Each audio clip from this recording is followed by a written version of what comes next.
Mi padre levantó su copa y dijo: «Tu hermana acaba de comprar una casa hermosa. ¿Cuándo vas a alcanzarla tú, Camila?» Me levanté de la mesa y salí.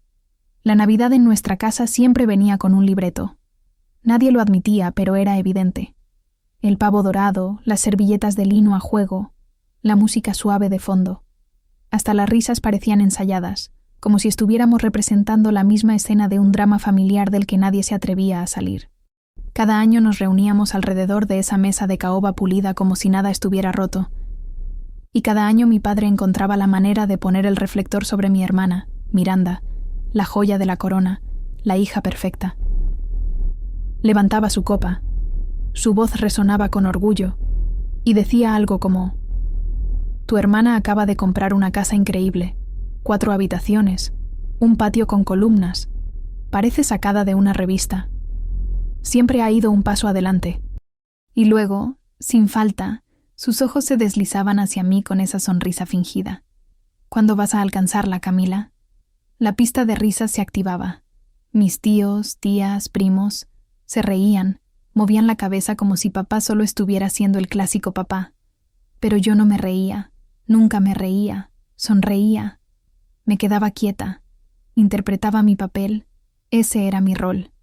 Camila, la ayudante, la que llegaba temprano para poner la mesa, la que traía el vino bueno, la que doblaba las sillas extras y preguntaba si había suficientes postres, la que recibía preguntas como: ¿sigues en ese trabajo? O ¿ya terminaste ese curso? Las preguntas no eran maliciosas, pero tampoco eran reales. Eran relleno, conversación ligera que saltaba sobre mi vida real. Miranda, en cambio, recibía brindis por compromisos, ascensos y viajes a Europa. Inteligente y ambiciosa, decía papá con orgullo, chocando su copa con la de ella. Nuestra pequeña líder, añadía mamá. Y Miranda se sonrojaba lo justo para parecer humilde, absorbiendo cada palabra como luz del sol. Solía decirme a mí misma que no me importaba, que yo era más centrada, más humilde, que mantenerme bajo el radar me hacía fuerte. Pero por dentro me estaba derrumbando. Cada risa que seguía a esos comentarios grababa otra marca en mi espíritu, otro susurro que decía: «Nunca serás ella». Cuando tenía 10 años, Miranda recibió un reconocimiento por asistencia perfecta. Yo acababa de ganar un concurso de arte nacional. Pero esa noche, papá mencionó su asistencia perfecta 3 veces. Nadie preguntó por mi pintura. Cuando tenía 16, aprobé mi examen de manejo a la primera. Miranda lo reprobó 2 veces. Y aún así, yo fui de quien papá se burló. Camila solo pasó porque el instructor estaba aburrido. Se convirtió en un patrón. Elogios para ella, bromas para mí. Y de alguna manera, dejé que eso se convirtiera en mi verdad. Me sentaba en silencio mientras Miranda contaba historias sobre triunfos corporativos y renovaciones de casa, esperando a que alguien me preguntara qué estaba construyendo yo. Nadie lo hacía, porque no era ruidosa. Y como no era ruidosa, asumían que no era nada. Pero no era invisible. Solo estaba cansada de gritar en un teatro vacío. Y esta Navidad no vine a interpretar el mismo papel. Vine vestida con un suéter borgoña, una botella de vino tinto en la mano y una certeza tranquila en el pecho. No para opacar a nadie, no para competir, sino porque, por primera vez en mi vida, no venía a mezclarme con el fondo.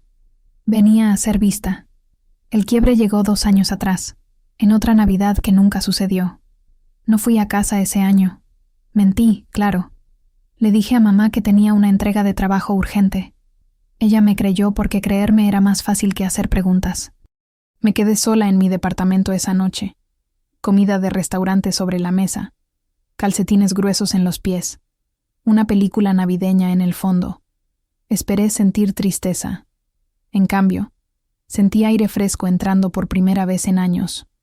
Nadie preguntando cuándo iba a alcanzar a alguien. Nadie midiéndome contra un estándar que nunca pedí. Nadie tratándome como un borrador de la versión correcta. En esa quietud, escuché mi propia voz. Y no susurraba fracaso. Susurraba: ¿y ahora qué sigue? Así que empecé. Tomé contratos freelance que todos decían que no durarían. Los apilé cliente por cliente. convirtiendo trabajos dispersos en ingresos sólidos. Investigué hasta las 3 de la mañana. Aprendí sola a escribir propuestas, manejar impuestos, gestionar estrategia digital. En 6 meses, estaba ganando más de lo que había ganado en 2 años en mi trabajo anterior. Para el mes 10, me mudé de mi departamento estrecho. Y justo después del primer año, firmé los papeles de una casa. No un departamento, no algo que necesitara reparaciones.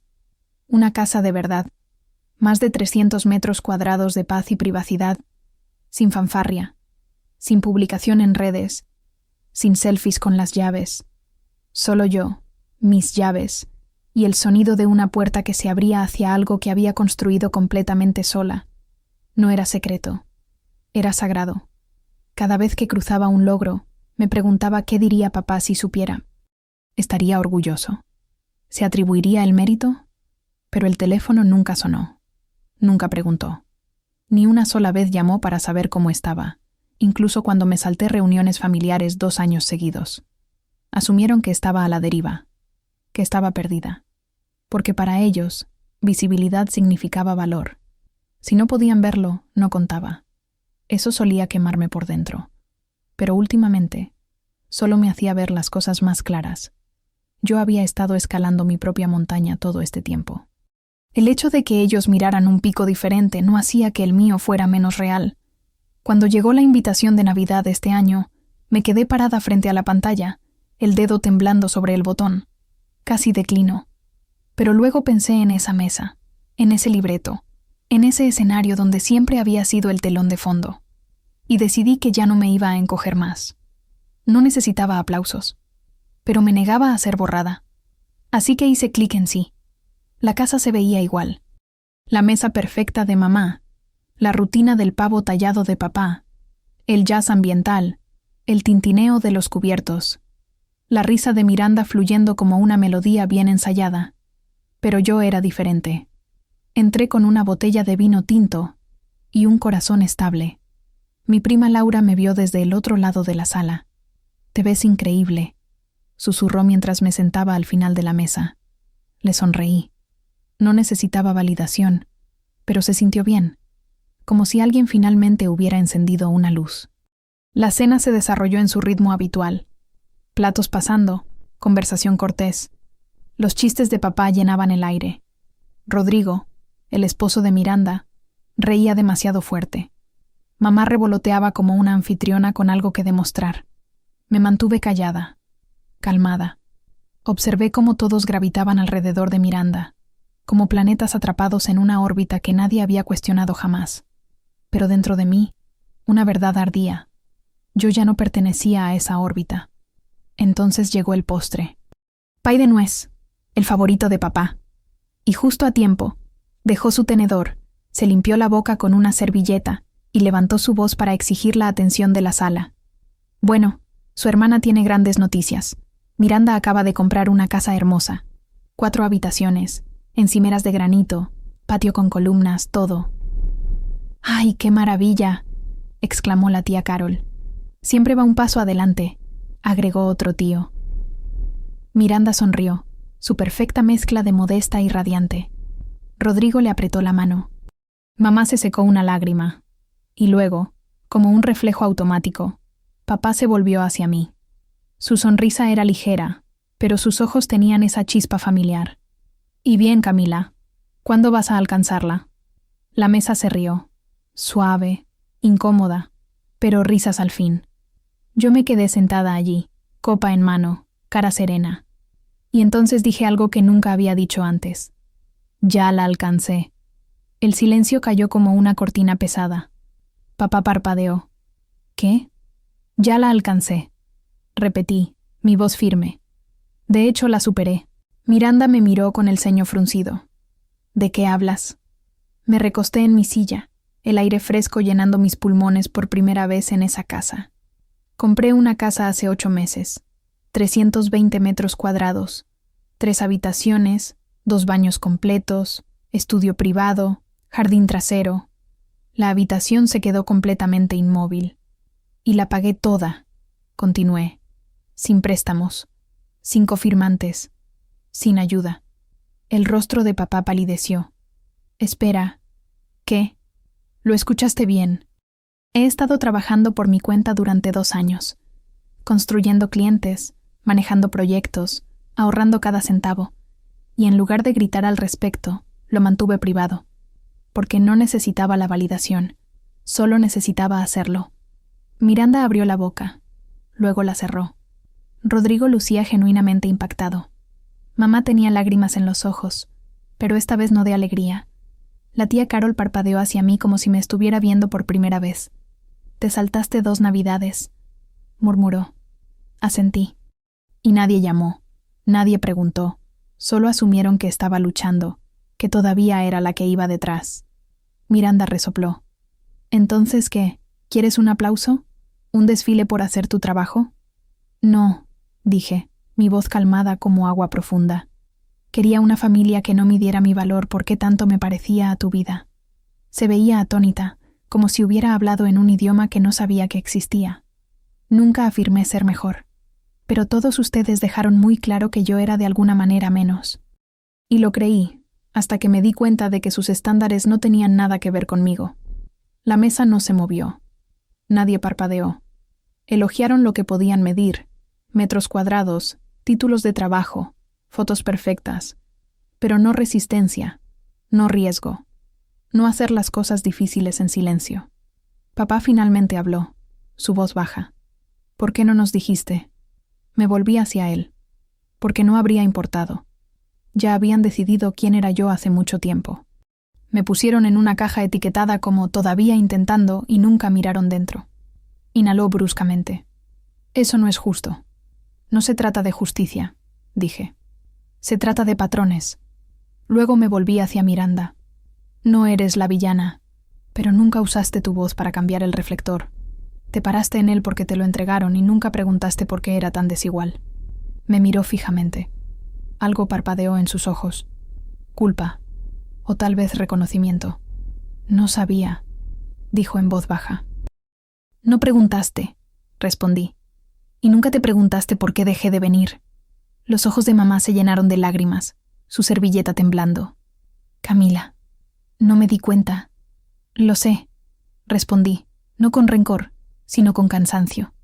Ese es el problema. El silencio que siguió no fue de confrontación, fue de reconocimiento. El tipo agudo e innegable que resuena cuando la verdad finalmente encuentra su voz. Todos en esa mesa eran conscientes de algo que se habían negado a ver. Yo había crecido. Yo había llegado. Y no habían notado nada. Me recosté, firme, sin intentar forzar comprensión o alcanzar empatía que nunca se había ofrecido. Había poder en dejar que las personas se sentaran con su propia incomodidad. Había pasado años sosteniendo espacio para ellos. Ya no iba a hacer eso. La voz de Miranda rompió el silencio. «No sabía que te sentías así». Incliné mi cabeza. «¿Alguna vez preguntaste?» Parpadeó. «Solo pensé que te gustaba ser discreta. No me importan las cosas», dije. «Me importa ser vista, no por lo que publico, solo por quién soy». Rodrigo miró a Miranda, luego a mí. «¿De verdad la pagaste completa?» Asentí. «Cada centavo, sin préstamos, sin cofirmante, solo yo». Se recostó, atónito. Increíble. Miranda parecía que se estaba desmoronando, su compostura vacilando. «Entonces, ¿viniste aquí solo para soltarnos esto?» Negué con la cabeza. «No. Vine a cenar porque estaba cansada de fingir que todavía estaba tratando de alcanzarlos. No lo estoy. Solo nunca pedí a nadie que me aplaudiera en el camino». La tía Carol se movió en su asiento. «Siempre parecías tan callada». «Era callada», dije. «No pequeña». Y fue entonces cuando miré a papá. Realmente lo miré. El hombre que había pasado décadas midiéndome contra una lista que solo él entendía. «Querías que te alcanzara», dije. «Pero nunca estuve atrás. Solo nunca miraste». Su rostro se aflojó. Y en ese momento parecía alguien tratando de reconciliar 2 versiones de una historia que creía conocer. «Tienes razón», dijo, apenas audible. Eso era todo lo que necesitaba. Doblé mi servilleta y me levanté. El movimiento fue suave, deliberado. Mi corazón no estaba acelerado. No estaba saliendo por rabia. Estaba saliendo porque el capítulo había terminado. Mamá se levantó ligeramente. Camila, espera. Me encontré con su mirada. Siempre quisiste que viniera a casa. Pero nunca preguntaste si estaba bien. Solo querías actualizaciones de las que pudieras presumir, no la verdad de en quién me estaba convirtiendo. Su boca se abrió, pero las palabras no salieron. Me volví hacia Miranda. No tenemos que ser cercanas, pero habría significado algo si solo una vez me hubieras preguntado cómo estaba. Realmente. Sin filtros, sin seguidores. Solo hermana a hermana. Sus ojos brillaron. Sin defensa. Solo silencio. Finalmente, me volví hacia papá. Construiste un mundo donde el éxito se veía de una sola manera, donde el amor tenía condiciones. Yo no encajaba, así que no me veías. Tragó saliva con dificultad. Camila, no necesito una disculpa, dije. Solo necesitaba que la verdad fuera escuchada. Nadie se movió. Nadie me rogó que me quedara. Y por una vez, eso se sintió como progreso. Me puse el abrigo, tomé mi bolso. Sin lágrimas, sin arrebatos. Solo claridad. La puerta se abrió detrás de mí. El aire frío entró como una ola, picando mi piel, despertándome. Me detuve en el umbral, volteando solo un poco. Nunca fui yo la que necesitaba alcanzarlos. Dije por última vez. Y salí. Ni una sola persona me llamó. Ni un solo intento por detenerme. Y por primera vez en años, ese silencio no se sintió como rechazo. Se sintió como libertad. La caminata hacia mi auto fue lenta. No dramática, no triunfante. Solo quieta. Me deslicé en el asiento del conductor. Dejé que el motor cobrara vida. Y me quedé allí con mis manos en el volante, viendo mi aliento empañar la ventana. Todavía podía ver el contorno de la casa en el espejo retrovisor. Luces cálidas, risas, el tintineo de los platos. El show continuaba sin mí, y estaba bien. Durante tantos años, pensé que irme significaba fracaso. Pero mientras estaba sentada allí, con el motor ronroneando, me di cuenta de algo. No había salido para escapar de ellos. Había salido porque finalmente me había encontrado a mí misma. Y no estaba dispuesta a abandonarme para seguir interpretando un papel en su libreto. Afuera, en el aire frío de la noche, ya no era la chica con las sillas plegables. No era la hermana olvidada ni el borrador de la versión correcta. Era Camila, la mujer que construyó su vida calladamente, completamente y sin compromisos. No hubo aplausos. No hubo reflector. No hubo un «estábamos equivocados», pero ya no lo necesitaba. Recordé algo que mi abuelo me dijo cuando tenía 13 años, sentada en su porche mientras todos los demás tomaban fotos a las que no me invitaron. Se inclinó, me entregó una taza de chocolate caliente y dijo: «No tienes que brillar en su luz. Solo tienes que dejar de olvidar que tienes la tuya propia». Esa voz resonaba en mí ahora, fuerte, clara. Había pasado tanto tiempo tratando de ser comprendida. Ahora solo necesitaba ser fiel a mí misma.